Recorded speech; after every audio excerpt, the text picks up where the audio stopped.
itong pugot ulo ni Sara Duterte ay binoljak po ng ilang mga senador, mga kababayan, at mga congressman. Kasi nga kung titingnan po natin, sabi po dito sa Abante, Sara binoljak sa pugot ulo, hukay ng bangkay, mga kababayan. Ngayon, eto dito na natin basahin. Yan, eto nilalaman ng article na ito. Ang source po natin ito, pero excuse me, inilipat ko na lang siya dito para hindi tayo maanuhan ng ads. Ano po, so sabi dito, Sara binoljak sa pugot ulo, hukay ng bangkay. Hindi nagustuhan ng ilang mga senador at kongresista ang tabas ng dila ni Vice President Sara Duterte. Nang sabihin nito sa press conference noong Biyernes, napupugutan niya ng ulo si Pangulong Ferdinand Bongbong Marcos Jr. at ipapahukay ang bangkay ng yumao nitong ama at itatapon sa West Philippine Sea.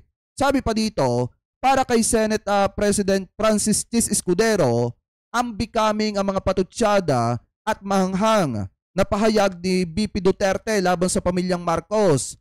Ang becoming para sa akin, yung mga ganyang uri ng pahayag mula sa pangalawang pinakamataas na opisyal ng ating bansa at para patulan ko pa at ng iba pa, baka mas bibigyan pa natin ng kahalagahan yung ika nga ay pagrereklamo, pagbitaw ng mga salitang maanghang, hindi angkop at sa kanyang opisina at mga hindi makapilipino na salita. Diin pa ni Escudero sa isang interview ng DWIZ nitong Sabado, mga kababayan. Kasi nga, kung titingnan ninyo yung inasta ni Sara Duterte na mga pagsasalita po niya na parang may saya, di umano, mga kababayan, makikita nyo talagang hindi naaangkop sa kanyang posisyon bilang vice-presidente na naging sekretarya ng DepEd na napapanood ng mga bata yung mga binitawan niyang salita.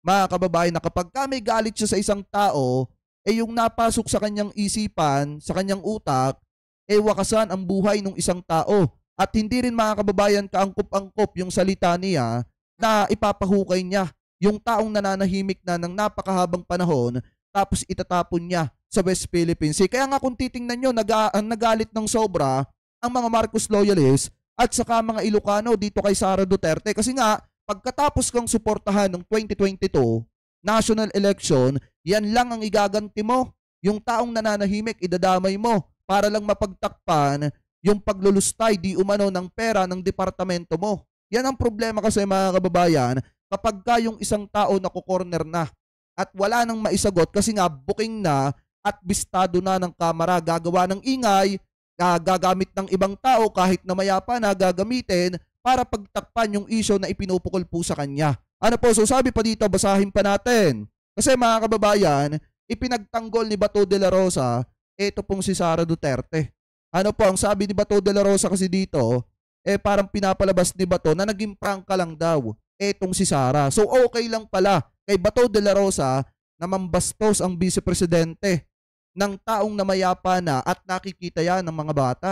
Ano po, kasi alam naman natin na may mga bata na nakakapanood po nito at may mga bata na nakikita etong si Sara Duterte kasi nga naging sekretarya po ito ng DepEd. So sabi pa dito, mga kababayan, basahin pa natin.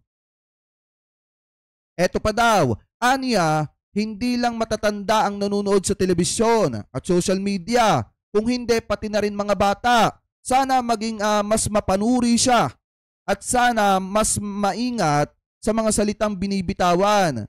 Bahagi marahil ang paglalabas ng sama ng loob sa buhay ng tao pero hindi siguro rason.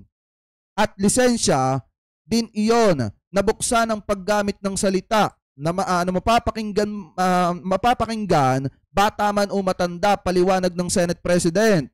Binanggit naman ni dating Senadora Leila de Lima na hindi tumutugma ang pag-iisip ng Vice Presidente sa realidad.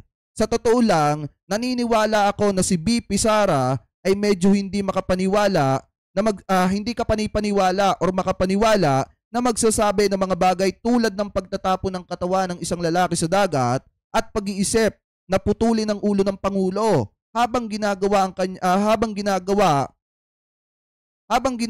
kanyang ama ng isang makatarungang tao na hindi tumatawid sa sinuman. Gate pa ni Leila de Lima. Yan po yung pagkakasabi dyan, mga kababayan. Hindi talaga tumutugma ang pag-iisip niya sa realidad. Nakakabahala. So nakakahiya yan. bilang pangalawang pangulo ka ng ating bansa, nasasabihan ka ng ibang mga tao na nagkaroon ng dating katungkulan sa ating gobyerno na sinasabi na yung utak mo ay hindi tumutugma sa realidad ng buhay. Ibig sabihin, mga kababayan, yung utak ng ating pangalawang pangulo ay parang tila nalilate na ata. Alam niyo nalilate na mga kababayan? Di ba may kasabihan nga tayong tumatandang paurong? Parang ganon yung gustong sabihin dito ni former Senator Laila de Lima na ang utak ng ating pangalawang pangulo parang pasulong mga kababayan, saglip na mag-matured. Ano po, kung makikita nyo yung kanyang mga paliwanag, parang paliwanag ng isang bata, mga kababayan. Parang paliwanag ng isang batang inagawa ng lollipop at nawala ng laruan. Yun po yung ginagawa niya, na kung saan kapag hindi niya kabate, pag-iisipan niya ng masama, mga kababayan, natatanggalan ng ulo. Tapos idadawit pa yung tatay para nga naman maasar ang ating presidente, mga kababayan. Kaso nga lang ang masakit dito, kahit na marami siyang mga patutsyada at mga birada sa ating presidente, hindi siya pinapansin. Kasi nga nakakahiya, mga kababayan, yung ginagawa ng ating pangalawang pangulo. Ano po, so ngayon, sabi pa dito, basahin pa natin.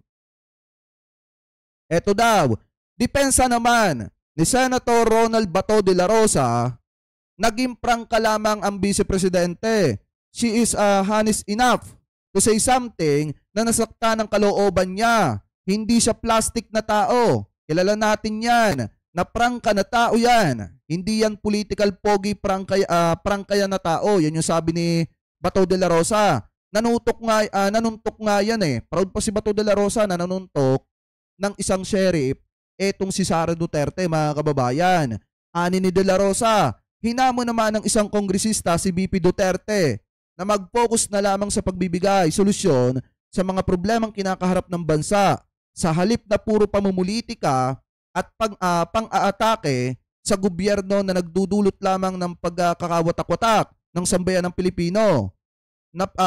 Napakalungkot or nakakalungkot si Vice Presidente Sara Duterte ay patuloy na nakikibahagi sa pamumulitika sa panahon na hinihiling ng bansa ang pagkakaisa at pagpapasyang aksyon sa halip na tugunan ng mga lehitimong alalahaning or alalang ito sa pamamagitan ng naaangkop at magalang sa mga paraan. Pinili niyang baliwalain ang mga ito bilang pamumulitikang pag-atake lamang. Ang ganitong paraan ay naghahasik ng pagkakabahabahagi at distract as from the really matters. Yan po yung sabi dito, mga kababayan. And urgent challenges na kinakaharap ng ating mga tao ayon kay Tigong Party List, Jod Asedre, mga kababayan. Ngayon kung titingnan po natin sa ginagawa ni Sara Duterte, talagang nagkakaroon talaga ng kaguluhan at pagkakawatak-watak. Nagbabangayan yung mga supporter, mga kababayan, tulad ng mga DD-shit at ng mga Marcos loyalists. Kasi nga, unang-una, mga kababayan, sa totoo lang, kung titingnan po natin sa ginagawa ni Sara Duterte, mas lalo niyang pinapabigat ang problema ng bansa. Kasi nga, kung titingnan nyo, yung mga pag-atake niya, idinamay niya pa. Si former President Ferdinand Marcos Sr., hindi po makatarungan yan. Kaya kung makikita ninyo, gano'n na lang katindi ang galit ng mga Marcos loyalists. Hindi lang Marcos loyalists ang galit na galit dyan, mga kababayan, kung hindi, yung mga taga Ilocos Norte. Yung kasing sinabi ni Baste, mga kababayan, kung may katotohanan man yon, pinalampas na yun ng mga Ilocano. Yung pupulbusin niya, mga kababayan, at uunahin niya etong Ilocos Norte. Base dun sa sinabi ni Baste, yon pinalampas na yon. Pero kung titingnan natin, etong pagdawit kay Makoy, mga kababayan, kay Apu Lakay, hindi na po makatao yan. Kaya nga kung titingnan nyo, galit na galit ang mga taga Ilocos Norte dito po kay Sara Duterte. Kasi nga, ang lumalabas kasi sa ginawa niya, sa sinabi niya, para siyang walang bait na vice-presidente. Yan, mga kababayan, yung komento ng marami po sa mga kababayan po nating Pilipino. Kaya nga po kung titingnan natin, etong mga inaaksyon ni BP Sara Duterte ay nangangailangan po ito, mga kababayan, ng lunas.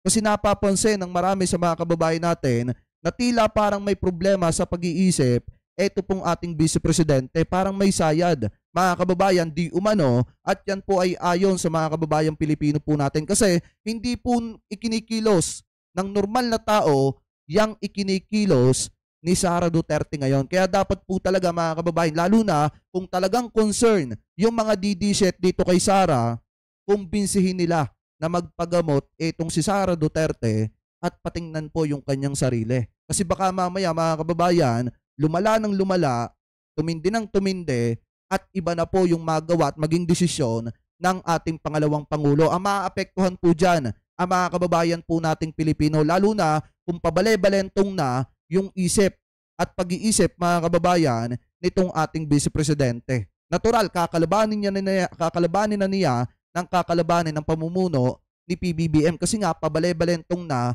yung isipan ni Sara Duterte. So doon sa mga DD dapat ang gawin nyo dito, payuhan nyo na magpatingin. Payuhan nyo na magpagamot kasi baka mamaya may problema pala ang ating Vice Presidente na kailangang nabibigyan ng lunas at nabibigyan ng solusyon.